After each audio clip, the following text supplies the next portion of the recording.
थंडीमधल्या लागवडीमध्ये व्हायरसचं प्रमाण जास्त राहतं शेतकरी मित्रांनो. ती व्हायरसचं प्रमाण का जास्त राहतं? कारण थंडीमधलं जे वातावरण असतं ते व्हायरससाठी अनुकूल असतं, त्यामुळं थंडीमध्ये व्हायरसचा प्रादुर्भाव जास्त राहतो. बघा शेतकरी मित्रांनो, व्हायरस तुमच्या प्लॉटला कधी येणार आहे?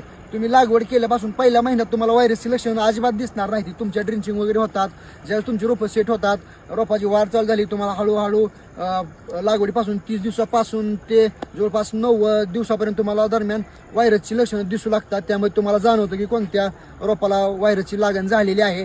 तर ती व्हायरस कसा ओळखा शेतकरी मित्रांनो? तर बघा तुम्ही या ठिकाणी आपल्या प्लॉटवरती सुद्धा एक व्हायरसचं झाड सापडलेलं आहे. अशी पानं अशी अरुंद निघणार आहेत तुमची, किंवा अशा प्रकारचे स्पॉट येतात पानावरती. याला उपाय काय आहे शेतकरी मित्रांनो?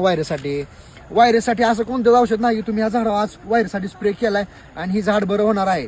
जे झाड तुमचं व्हायरस बाधित आहे ते तुम्हाला झाड तुमच्या प्लॉटमधून काढून टाकायचं आहे, कारण तुम्ही औषध मारून त्याला कंट्रोल करू शकणार नाही. मग तुम्हाला काय करायचं आहे? तुमच्या प्लॉटमध्ये पूर्ण फिरून जे काही 10, 5, 4 रोपं आहेत ती पूर्ण बाजूला काढायची. ती तुमच्या प्लॉटपासून जवळपास कमीत कमी 100 फुटापासून तुम्हाला ती रोपं लांब टाकायची आहेत. व रोपं काढून झाल्यावर तुम्हाला करायचं आहे काय? तुम्हाला थ्रिप्स कंट्रोल करायचा आहे. थ्रिप्स कंट्रोल करायचं म्हणजे त्यामध्ये तुम्हाला सुपर कॉम्प्युटर असेल, टाटा मेडा असेल, आसाटाप असेल, टाटा मानिका असेल, रोजर असेल, यापैकी कोणतंही एक टॉपचं कीटकनाशकाचा स्प्रे तुम्हाला घ्यावा लागणार आहे. शेतकरी मित्रांनो, थंडीमध्ये आपण सगळी योग्य काळजी घेत आहोत. आपल्या प्लॉटमध्ये सगळ्या गोष्टी केल्या जात आहेत, तरी सुद्धा कुठं ना कुठं व्हायरस जाणवतोच. व्हायरस एक प्लॉटमध्ये 5 ते 6 झाडं असतातच, त्यामुळे तुम्ही खचून जाऊ नका. जरी व्हायरस आला असेल तर मी सांगितलेलं स्प्रे घ्या.